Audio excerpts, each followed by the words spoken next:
Hello दोस्तों, मैं हूं एहसान। आप सभी का स्वागत करता हूं एक बार फिर से राइजिंग स्टार ऑनलाइन एकेडमी के प्लेटफॉर्म पर। आज हम लोग बात करने वाले हैं विज्ञान विषय के पहले चैप्टर रासायनिक अपक्रिया एवं समीकरण से संबंधित। तो आइए दोस्तों, सबसे पहले हम लोग जानते हैं कि रासायनिक अपक्रियाएं और जो है आपका जो समीकरण है वो होता क्या है। इस चीज़ को जानने से पहले हमें कुछ चीज़ों पर ध्यान देना होगा कि हम अपने आसपास अपने चारों ओर ये देखते हैं कि परमानेंट कोई ना कोई परिवर्तन हो रहा है, कोई ना कोई बदलाव आते जा रहे हैं। वो बदलाव कहाँ से आते हैं, वो बदलाव कैसे होते हैं, इन सभी चीज़ों का उत्तर हम जो है इस चैप्टर के अंतर्गत जानेंगे। अच्छा, एक बात मैं आप लोगों को और बताना चाहता हूँ कि विज्ञान के अंतर्गत चूंकि हम लोग पढ़ रहे हैं तो हम सबसे पहले आप लोगों को थोड़ा सा विज्ञान के बारे में जानना चाहते हैं, बताना चाहते हैं। विज्ञान एक ऐसी चीज़ है, एक ऐसा ज्ञान है जो हमें प्रैक्टिकल पर आधारित है, जो तथ्यों पर आधारित है, जो क्रमबद्ध जो है हमें सूचनाएं प्रदान करता है, उसे हम लोग विज्ञान कहते हैं। जबकि दूसरे शब्दों में अगर हम लोग देखें तो जो अन्य जो हमारे पास जो ज्ञान है, जिसे हमें पास जैसे जो हमारे पास जिसकी जानकारी नहीं है, उसे हम कह देते हैं कि चमत्कार हो गया। जैसे एग्जाम्पल के तौर पर हम लोग ऐसे समझ सकते हैं कि चमत्कार वो चीज़ें हैं जिसका मुझे कोई प्रमाणिक ज्ञान नहीं है। कुछ ईश्वरवादी लोग हैं, वो ये कह देते हैं कि जो है ये ईश्वर के द्वारा किया गया है। ऐसा नहीं है। जैसे बर्मुडा ट्रायंगल के बारे में आप जान लीजिए, जब तक कि उसके बारे में हम लोग खोज कर रहे हैं, जब तक कि उसका प्रमाण नहीं मिल जाता, जब तक उसके तथ्य नहीं मिल जाते, तब तक हम उसे चमत्कार मानते हैं। लेकिन जिस चीज़ का हमें ज्ञान हो जाता है उस चीज़ को हम चमत्कार नहीं कहते, और वही चीज़ हमें विज्ञान के अंतर्गत लेके आती है। तो आइए हम देखते हैं अपने आसपास किस प्रकार के बदलाव होते हैं। तो सबसे पहले यहाँ पर हम लोग बात करने वाले हैं परिवर्तन की। परिवर्तन क्या होता है? हम किसी भी वस्तु के आकार, आकृति, स्वाद, इन सब चीज़ों में जो बदलाव होते हैं उसी को हम परिवर्तन कहते हैं। यह परिवर्तन दो प्रकार से होता है, एक तो भौतिक परिवर्तन, दूसरा रासायनिक परिवर्तन। भौतिक परिवर्तन किसे कहते हैं, इसके बारे में थोड़ा सा हम लोग यहाँ पे जानकारी ले लेते हैं। भौतिक परिवर्तन वो परिवर्तन है जिसके, जैसे कोई वस्तु है, उसके भौतिक गुणों में बदलाव हो, परंतु रासायनिक गुणों में कोई परिवर्तन ना हो। रासायनिक गुणों में कोई परिवर्तन ना हो, ऐसे परिवर्तनों को हम लोग क्या कहते हैं? भौतिक परिवर्तन कहते हैं। एग्जाम्पल के तौर पर आप ऐसा समझ सकते हैं, जैसे बर्फ का गलना। क्या कह सकते हैं बेटा? बर्फ का गलना, ठीक है। आपका जो है कह सकते हैं पानी का जमना, ठीक है ना, पानी का जमना। ये दो के दोनों कैसे परिवर्तन है? ये दो के दोनों भौतिक परिवर्तन है। देखिए यहाँ पर क्या हो रहा है, यहाँ पर बर्फ जो है गल करके H2O में कन्वर्ट हो जा रहा है, ठीक है। पानी जम जा रहा है यानी बर्फ बन जा रहा है। दोनों स्थितियों में वहां पे कोई उसके रासायनिक गुणों में यानी रासायनिक आणविक कोई परिवर्तन वहां पर चेंज नहीं हो रहा है, लेकिन उसकी अवस्था में परिवर्तन हो जा रहा है। अर्थात एक द्रव ठोस था, ठोस से द्रव में चेंज हो जा रहा है, ठीक है ना। जबकि दूसरी तरफ देखें तो द्रव से ठोस में आ जा रहा है, अर्थात उसकी भौतिक स्थितियों में परिवर्तन हो जा रहा है, जबकि रासायनिक स्थिति में परिवर्तन नहीं हो रहा है। दूसरी तरफ अगर हम बात करें रासायनिक परिवर्तन की, तो जस्ट इसका उल्टा होता है, यानी जिसके रासायनिक गुणों में परिवर्तन हो, रासायनिक गुणों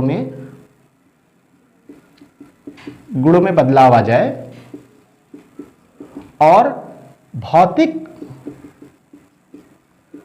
गुण उसके कांस्टेंट बने रहे, तो ऐसे परिवर्तन को हम लोग रासायनिक परिवर्तन कहते हैं। अच्छा, अब यहां पर एक बात समझ लीजिए, ऐसे समझ सकते हैं कि रासायनिक हमारे कौन कौन से होते हैं। जैसे समझ लीजिए कि दूध का फटना, ठीक है ना। आपका जो है परमाणु विस्फोट,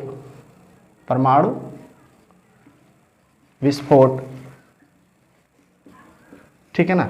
आपका जो है दहन, संश्लेषण, ये सब के सब क्या है? सब के सब रासायनिक परिवर्तन है, ठीक है ना, रासायनिक परिवर्तन है।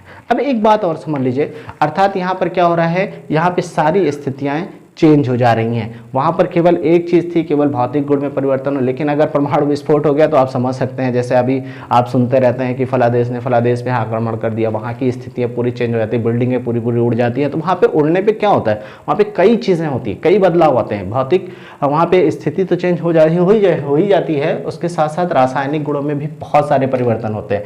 और ये जो रासायनिक परिवर्तन होते हैं बेटा, इन रासायनिक परिवर्तनों को हम जिसके द्वारा होते हैं उसे रासायनिक अभिक्रिया कहते हैं। क्या कहते हैं? रासायनिक अभिक्रिया कहते हैं। नोट करके यहाँ पे एक बात जान लीजिए कि जो भी रासायनिक परिवर्तन है वो रासायनिक अभिक्रिया के द्वारा होते हैं। अर्थात यदि हम किसी चीज़ में कोई परिवर्तन देख रहे हैं, केमिकल रिएक्शंस देख रहे हैं या केमिकल चेंजेस देख रहे हैं, तो वो केमिकल चेंजेस किसके द्वारा हुआ होगा? केमिकल रिएक्शन के थ्रू हुआ होगा।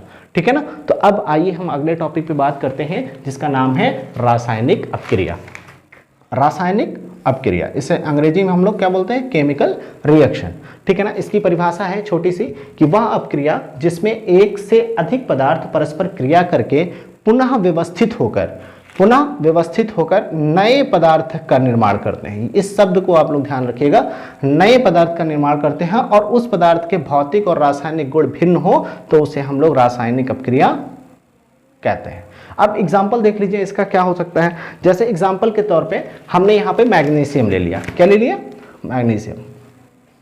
ठीक है ना? मैग्नीशियम की क्रिया अगर हम ऑक्सीजन के साथ करा दें, ठीक है ना, किसके साथ करा दें?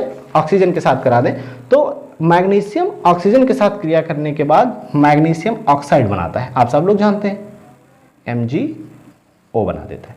यहाँ पे थोड़ा सा हम यहाँ पे रासायनिक समीकरण हमारा बराबर नहीं है, तो यहाँ पे 2 लगा देते हैं, 2 यहाँ पे लगा देंगे तो ये हमारा हो जाएगा MgO। ठीक है ना? यानी हमने क्या देखा, एक मैग्नीशियम और ऑक्सीजन, दो अलग अलग तत्वों को हमने मिलाने के बाद उनका केमिकल रिएक्शन कराया और केमिकल रिएक्शन के बाद हमें आउटपुट में मैग्नीशियम ऑक्साइड प्राप्त हुआ। अब यहाँ पर एक चीज़ देखिए कि मैग्नीशियम धातु है, ऑक्सीजन हमारे पास क्या है? गैस है, जबकि मैग्नीशियम ऑक्साइड ये भी हमें गैस के रूप में प्राप्त हो रही है। तो कहीं ना कहीं हम क्या देख रहे हैं कि दो अलग अलग तत्व मिलकर एक नए तत्व का निर्माण कर दे रहे हैं। ये क्रिया ही हम रासायनिक अपक्रिया कहलाती है। अब एक बात और समझ लीजिए, इसके लेफ्ट हैंड साइड पे यानी जो Mg और O2 है, जिनके थ्रू कोई उत्पाद बन रहा है उसे हम लोग अभिकारक कहते हैं। क्या कहते हैं? इसे अभिकारक कहते हैं, है ना? अर्थात वो चीजें जो किसी नए तत्व का या नए यौगिक का निर्माण करते हैं उसे हम लोग क्या कहते हैं? अभिकारक कहते हैं, और जो आउटपुट मिलता है उसे उत्पाद कहते हैं। ठीक है ना? अर्थात हम क्या देख रहे हैं कि प्रत्येक जो केमिकल चेंजेस है या रासायनिक परिवर्तन है वो एक से अधिक अभिकारकों के मिलने के बाद बने उत्पाद के कारण होता है। ठीक है ना?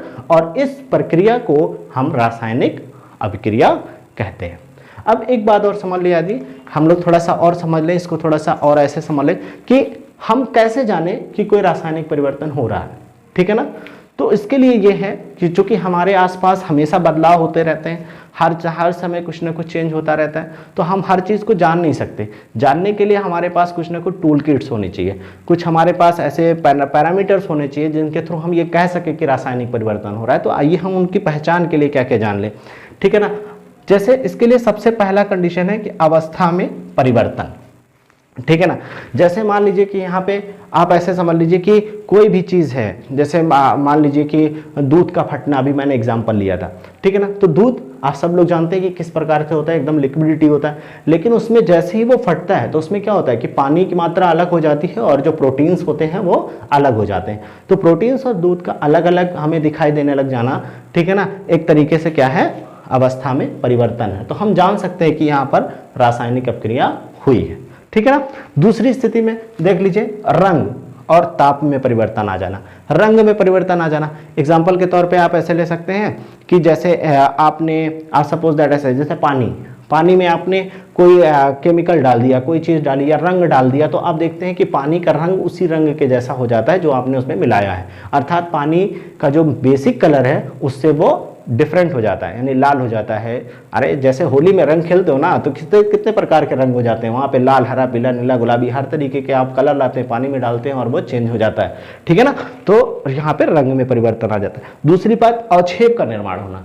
अवक्षेप का निर्माण, अब बहुत अच्छा एग्जाम्पल, अरे यार सुबह सुबह उठते हो ना, नहाने जाते हो, साबुन लगाते हो, कितना सारा फेना निकल के आता है, जैसे शैम्पू लगाते हो, है ना। तो वो क्या है, वो वहाँ पे रासायनिक परिवर्तन हो रहा है, पानी के साथ मिल करके वो एकदम आपके साथ फेना बना लेता है। वो जो फेना है ना, वो अवक्षेप के रूप में आता है। वो एकदम जनरल में बात बता रहा हूँ, लेकिन बड़ी बड़ी फैक्ट्रियों में, बड़ी बड़ी चीज़ों में ऐसे अवक्षेप बहुत सारे प्राप्त होते हैं। जैसे नमक के शोधन में भी हमें अवक्षेप प्राप्त होता है और उससे हम नमक प्राप्त कर लेते हैं, ठीक है ना। तो कई सारी चीज़ें हैं, ठीक है ना।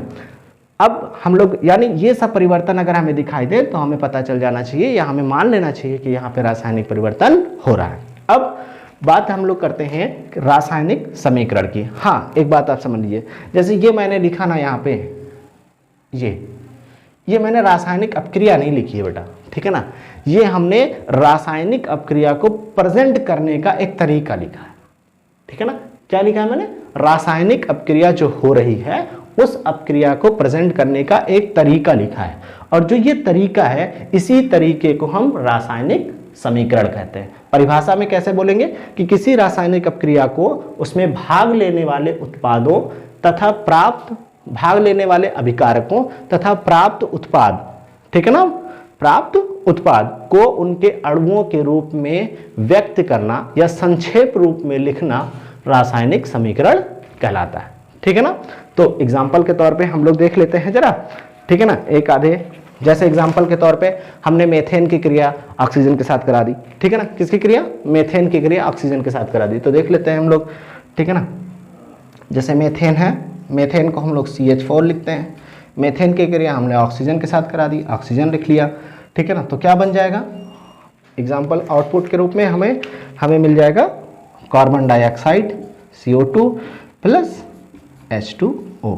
तो यहाँ पर ये दोनों हमारा क्या हो जाएगा, उत्पाद हो जाएगा, और ये दोनों क्या हो जाएंगे, अभिकारक हो जाएंगे, जैसे मैंने पहले बताया था। और ये पूरा जो मैंने लिखा कंटेंट, ये पूरा का पूरा क्या हो जाएगा, रासायनिक समीकरण हो जाएगा। क्या हो जाएगा, रासायनिक समीकरण हो जाएगा, ठीक है ना।